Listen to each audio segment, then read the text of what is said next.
Hello everyone. இந்த வீடியோவில் ஜாவாவில் ஒரே ப்ரோக்ராமில் 2 கிளாஸ் எப்படி யூஸ் பண்ணுறது, கிளாஸ் எப்படி க்ரியேட் பண்ணுறதுக்கான சின்டெக்ஸ், மெத்தட் எப்படி க்ரியேட் பண்ணுறதுக்கான சின்டெக்ஸ், ஏன் மெயின் மெத்தடை ஸ்டாட்டிக்னு சொல்கிறோம், ஏன் மெயின் மெத்தடில் ஸ்ட்ரிங் ஆர்குமெண்ட்டை பேராமீட்டராக ரிசீவ் பண்ணுறோம், இந்த மாதிரி நிறைய விஷயங்கள் இந்த வீடியோவில் பார்க்க போகிறோம். இப்போ ஜென்ரலாக ஜாவா ப்ரோக்ராமில் வந்து பார்த்திங்கன்னா ஒரு கிளாஸ் இருக்கும், கிளாஸ்க்குள்ளார ஒரு மெயின் மெத்தட் இருக்கும். மெயின் மெத்தட்குள்ளார நம்ம என்ன பிரிண்ட் பண்ணாலும் அவுட்புட்டில் டிஸ்பிளே ஆகும். இப்போ இது தவிர்த்து நம்ம எக்ஸ்ட்ரா ஒரு மெத்தட் எழுதுகிறோம்னு வச்சுக்கோங்களேன். அப்போது அந்த கிளாஸுக்கு ஆப்ஜெக்ட் க்ரியேட் பண்ணிவிட்டு அந்த ஆப்ஜெக்ட் வச்சு ஆக்சஸ் பண்ணால் மட்டும்தான் அந்த மெத்தட் வந்துட்டு ஒர்க் ஆகும். ஓகேவா? என்னோடய ப்ரோக்ராமில் கிளாஸ் நேம் வந்து டெஸ்ட்டுன்னு வச்சுருக்கேன். ஸோ இப்போ மெத்தட் வந்துட்டு பிரிண்ட்டுன்னு ஒன்று க்ரியேட் பண்ண போகிறேன். அது ஒரு எம்டி மெத்தட்னால வாய்டு பிரிண்ட்டு. ஓகேவா? இப்போது இந்த பிரிண்ட் மெத்தடை நான் ஆக்சஸ் பண்ணோன்னா டெஸ்ட் கிளாஸுக்கு ஒரு ஆப்ஜெக்ட் க்ரியேட் பண்ணணும். இப்போ நான் டீன்னு ஒரு ஆப்ஜெக்ட் க்ரியேட் பண்ணுறேன். அப்போ டி டாட் பிரிண்ட்டுன்னு சொன்னால் தான் இந்த மெத்தட் வந்துட்டு ஒர்க் ஆகும். இப்போ இந்த ப்ரோக்ராமை ரன் பண்ணுறேன். அவுட்புட்டை பாருங்கள். This is print method hello, ரெண்டுமே பிரிண்ட் ஆகிருக்கு. ஓகேவா? ஹலோங்கிறது நம்ம மெயின் பிளாக்லேருந்து பிரிண்ட் ஆகிருக்கு. திஸ் இஸ் பிரிண்ட் மெத்தடுங்கிறது பிரிண்ட்டுன்னு சொல்லிட்டு ஒரு மெத்தட் எழுதியிருக்கோம்ல, அதுலேருந்து பிரிண்ட் ஆகிருக்கு. இப்போ பப்ளிக்குங்கிறது ஆக்சஸ் ஸ்பெசிஃபையர். மெயின் மெத்தடை பப்ளிக்குன்னு சொன்னால் தான் வெளியிலேருந்து ஆக்சஸ் பண்ண முடியும். பை டிஃபால்ட் கிளாஸ்க்குள்ளே இருக்கிறது எல்லாமே ப்ரைவேட்டாக இருக்கும். நம்ம ஆக்சஸ் ஸ்பெசிஃபிக்காக பப்ளிக்குன்னு சொன்னால் தான் வெளியிலேருந்து ஆக்சஸ் பண்ண முடியும். அதனால் பப்ளிக்குங்கிற கீவேர்டு யூஸ் பண்ணியிருக்காங்க. நெக்ஸ்ட்டு ஸ்டாட்டிக்குங்கிற கீவேர்டு எதுக்காக யூஸ் பண்ணியிருக்காங்க? ஒரு மெத்தடை நம்ம ஸ்டாட்டிக்குன்னு சொல்லிட்டோன்னா ஆப்ஜெக்ட் க்ரியேட் பண்ணுறதுக்கு பதில் கிளாஸ் நேம் வச்சே என்னால் ஆக்சஸ் பண்ணிக்க முடியும். இப்போது இந்த வாய்டு பிரிண்ட்டுங்கிற மெத்தடை நான் ஸ்டாட்டிக்குன்னு மாற்றிட்டேன். ஓகேவா? இப்போ நான் டெஸ்ட் கிளாஸுக்கு ஆப்ஜெக்ட் க்ரியேட் பண்ண தேவையில்லை. டேரெக்டாகவே கிளாஸ் நேம் வச்சு இப்போ இன்வோக் பண்ணிடலாம். டெஸ்ட் டாட் பிரிண்ட்டுன்னு சொன்னாலே நமக்கு அவுட்புட்டில் வந்துட்டு டிஸ்பிளே ஆகிடும். ஓகேவா? இப்போ ரன் பண்ணுறேன் பாருங்கள். This is print method. இப்போ நான் டெஸ்ட் கிளாஸுக்கு ஆப்ஜெக்ட் டீன்னு க்ரியேட் பண்ணவே இல்லை. டேரெக்டாக கிளாஸ் நேம் வச்சு பிரிண்ட்டுன்னு சொல்கிறேன், ஒர்க் ஆகுது. ஓகேவா? இப்போ இன்னொரு மெத்தடு நான் க்ரியேட் பண்ணுறேன், ஸ்டாட்டிக் மெத்தட் இல்லாமல். வாய்ட் டிஸ்பிளே அப்படிங்கிற நேமில் ஒரு மெத்தட் க்ரியேட் பண்ணியிருக்கேன். இப்போது நான் கிளாஸ் நேம் வச்சு ஆக்சஸ் பண்ணால் நமக்கு அவுட்புட்டில் என்ன வருதுன்னு பாருங்கள். நமக்கு எரர் வரும். அதுவே நான் கிளாஸுக்கு ஒரு ஆப்ஜெக்ட் க்ரியேட் பண்ணுறேன், டீன்னு. டி டாட் டிஸ்பிளேங்கும் போது நமக்கு அவுட்புட்டில் இப்போ டிஸ்பிளே ஆகும். ஓகேவா? இப்போ ரன் பண்ணுறேன் பாருங்கள். நமக்கு ஒர்க் ஆகுதா? இப்போ பப்ளிக் பற்றியும் பார்த்தாச்சு, ஸ்டாட்டிக் பற்றியும் பார்த்தாச்சு. இப்போ வாய்டுங்கிறது என்ன? வாய்டுங்கிறது ஒரு எம்டி மெத்தட். ஓகேவா? நம்ம அந்த மெயின் பிளாக்லேருந்து எதையுமே ரிட்டர்ன் பண்ணலன்னா அது வாய்டுன்னு சொல்கிறோம். ஓகேவா? நெக்ஸ்ட்டு மெயினுங்கிறது என்னென்னா starting point of the program execution. நம்ம ப்ரோக்ராமில் எத்தனை மெத்தட் இருந்தாலும் மெயின் மெத்தடில் தான் ப்ரோக்ராம் வந்துட்டு ஸ்டார்ட் ஆகும். நெக்ஸ்ட்டு பார்க்க போகிறது அந்த ஸ்ட்ரிங் ஆர்குமெண்ட். இது எதுக்கு நம்ம மெயின் மெத்தடில் எல்லா ப்ரோக்ராம்லையும் யூஸ் பண்ணுறோம்? இதை எதுக்காக யூஸ் பண்ணுறாங்கன்னா கமாண்ட் லைனில் கொடுக்குற இன்புட்டை ப்ரோக்ராமில் யூஸ் பண்ணுறதுக்காக கொடுத்துருக்காங்க. இப்போ ஜென்ரலாக யூசர்கிட்டேருந்து ஒரு இன்புட்டாக ஸ்ட்ரிங்கை வாங்கி அதை நீங்கள் பிரிண்ட் பண்ணணுன்னா ப்ரோக்ராம்குள்ளார ஒரு ஸ்ட்ரிங் வேரியபிள் க்ரியேட் பண்ணணும். அதுக்கு வந்து பார்த்திங்கன்னா யூசர் இன்புட் வாங்குறதுக்கு ஸ்கேனர் கிளாஸுக்கு ஆப்ஜெக்ட் க்ரியேட் பண்ணணும். ஏன்னா நெக்ஸ்ட் லைன் அப்படிங்கிற ஒரு மெத்தட் யூஸ் பண்ண போகிறோம். அது ஸ்கேனர் கிளாஸில் இருக்குது. அது ஜாவா டாட் யூட்டில் டாட் ஸ்கேனருங்கிற பேக்கேஜில் இருக்குது. அதனால் அதை இம்போர்ட் பண்ணிட்டேன். இப்போ சிஸ்டம் டாட் அவுட் டாட் பிரிண்டர்ல என்டர் எ ஸ்ட்ரிங் சொல்லிட்டு ஒரு ப்ராம்ப்ட் ஸ்ட்ரிங் க்ரியேட் பண்ணுறேன். இப்போ நம்ம ஒரு இன்புட்டாக ஒரு வேல்யூ கொடுப்போம், ஒரு ஸ்ட்ரிங்கு. அதை ஏ வேரியபிளில் ஸ்டோர் பண்ணிக்கிறேன். இப்போ நெக்ஸ்ட் லைனுங்கிறது தான் ஸ்ட்ரிங்கை ரிசீவ் பண்ணுறதுக்கான மெத்தட். அப்போ எஸ் டாட் நெக்ஸ்ட் லைன் சொல்லிட்டா நமக்கு யூசர்கிட்டேருந்து இன்புட்டாக ஒரு ஸ்ட்ரிங்கை வாங்கி ஏ வேரியபிளில் ஸ்டோர் பண்ணிவிடும். அதுக்கப்புறம் நான் ஏயை பிரிண்ட் பண்ணேன்னா அவுட்புட்டில் நான் இன்புட்டாக வாங்கின ஸ்ட்ரிங் வந்து பிரிண்ட் ஆகிடும். இப்போ ப்ரோக்ராம் ரன் பண்ணி காட்டுறேன் பாருங்கள். என்டர் எ ஸ்ட்ரிங் கேட்குது, நான் ஒரு ஸ்ட்ரிங் கொடுக்குறேன், அது அப்படியே பிரிண்ட் ஆகிடுது. அப்போ நம்ம ப்ரோக்ராமில் யூசர்கிட்டேருந்து ஒரு ஸ்ட்ரிங்கை வாங்கி பிரிண்ட் பண்ணோன்னா ஒரு வேரியபிள் யூஸ் பண்ணால் மட்டும் தான் பண்ண முடியும். ஆனால் இப்போ கமாண்ட் லைன் இன்புட்டில் நமக்கு வந்து பார்த்திங்கன்னா ஸ்ட்ரிங் ஆர்குமெண்ட், அதாவது ஸ்ட்ரிங் ஆர்குமெண்ட் அப்படின்னு சொல்லிட்டு ஒரு அரே வந்துட்டு டிஃபால்ட்டாக பேராமீட்டராக நம்ம எப்போதுமே ரிசீவ் பண்ணிகிட்டே இருக்கும். அப்போ கமாண்ட் லைனில் கொடுக்குற இன்புட் எல்லாத்தையும் இந்த ஸ்ட்ரிங் அரே ரிசீவ் பண்ணி நம்ம ப்ரோக்ராமில் சிஸ்டம் டாட் அவுட் டாட் பிரிண்டரில் ஆர்குமெண்ட் ஆஃப் 0ன்னு கொடுத்தா ஃபஸ்ட் வேல்யூ பிரிண்ட் ஆகும். ஆர்குமெண்ட் ஆஃப் 1ன்னு சொன்னால் செகண்ட் வேல்யூ பிரிண்ட் ஆகும். ஆர்குமெண்ட் ஆஃப் 2ன்னு சொன்னால் தேர்ட் வேல்யூ பிரிண்ட் ஆகும். அப்போ நம்ம ப்ரோக்ராமில் எத்தனை ஆர்குமெண்ட் பிரிண்ட் பண்ணுறோமோ அத்தனை வேல்யூ மட்டும் நம்ம இன்புட்டாக கொடுக்குறப்ப பிரிண்ட் ஆகும். இப்போ நம்ம ப்ரோக்ராமில் இன்புட்டாக ஹலோ ஹவ்வார் அப்படின்னு சொல்லிட்டு இன்புட் கொடுக்குறேன். அந்த 3 வேல்யூ அவுட்புட்டில் வந்துருச்சு. ஓகேவா?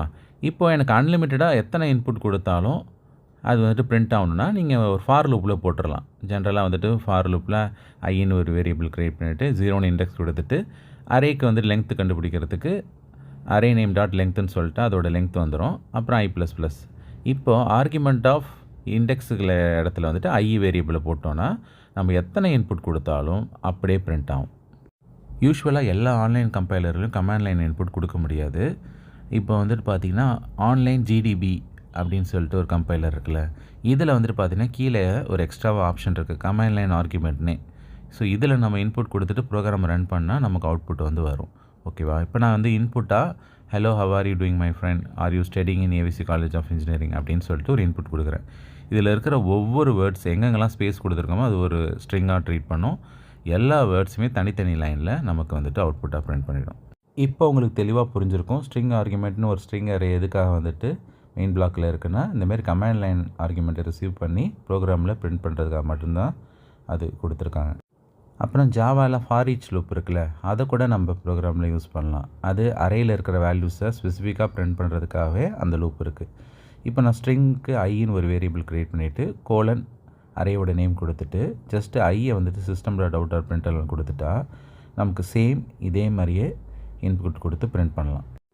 இப்போ நெக்ஸ்ட்டு ஒரே ப்ரோக்ராம்லேயே 2 கிளாஸ் எப்படி க்ரியேட் பண்ணுறது பற்றி பார்ப்போம்.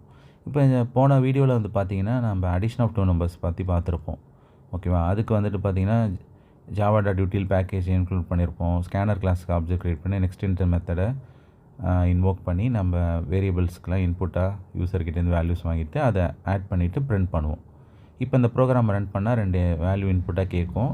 நம்ம வேல்யூ கொடுத்த பிறகு அது ரிசல்ட்டை ப்ரொடியூஸ் பண்ணும்.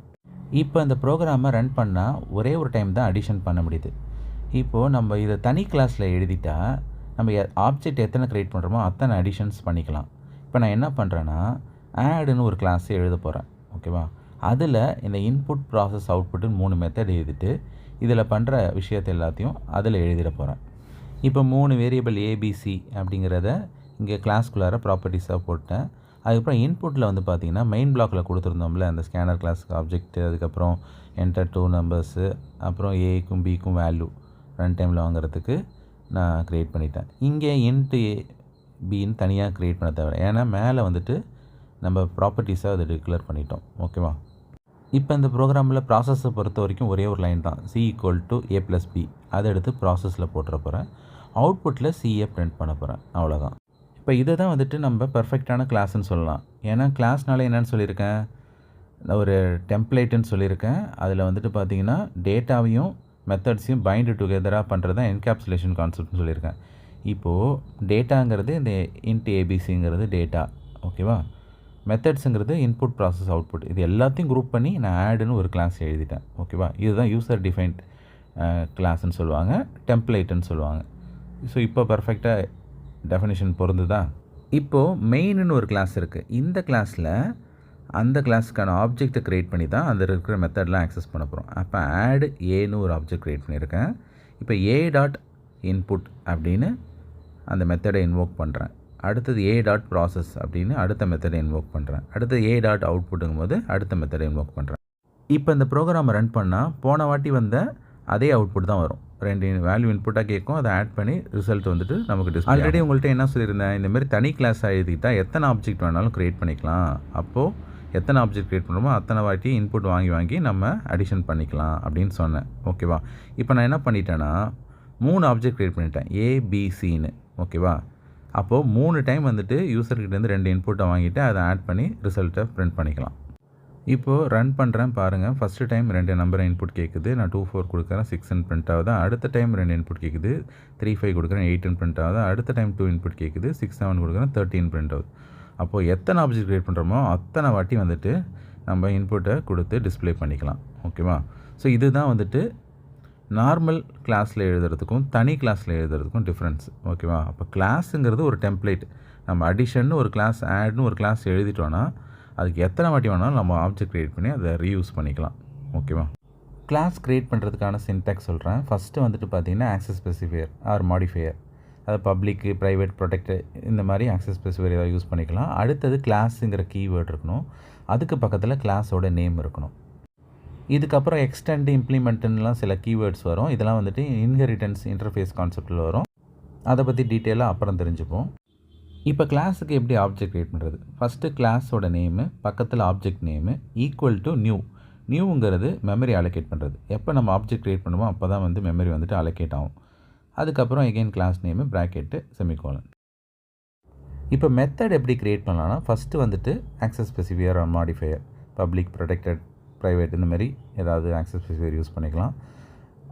நெக்ஸ்ட்டு வந்துட்டு ரிட்டர்ன் டைப் எதுவுமே ரிட்டர்ன் பண்ணலன்னா வாய்டு, அப்படி இல்லைனா இன்டீஜர் வேல்யூ ரிட்டர்ன் பண்ணிச்சுன்னா இன்ட்டு, ஸ்ட்ரிங்கை ரிட்டர்ன் பண்ணிச்சுன்னா ஸ்ட்ரிங்கு, ஃப்ளோட்டை ரிட்டர்ன் பண்ணிச்சுன்னா ஃப்ளோட், அந்த மாதிரி ரிட்டர்ன் டைப் கொடுத்துக்கணும். அதுக்கப்புறம் மெத்தடோட நேம், மெத்தட் நேம் பக்கத்தில் பேரந்தீசிஸ் ப்ராக்கெட் எம்டியாக இருந்துச்சுன்னா பேராமீட்டர்ஸ் உள்ளே எதுவும் இல்லைன்னு அர்த்தம். ப்ராக்கெட்டில் ஏதாச்சும் பேராமீட்டர்ஸும் கொடுக்கலாம், ஆப்ஷனல் அது. மெத்தட்னு ஒரு தனியாக வீடியோ போடுவேன், மெத்தட் ஓவர்லோடிங் அதை பற்றிலாம். அப்போ வந்துட்டு இன்னும் டீட்டெயிலாக அதை பற்றி பார்க்கலாம். இப்போதைக்கு இது போதுமானது.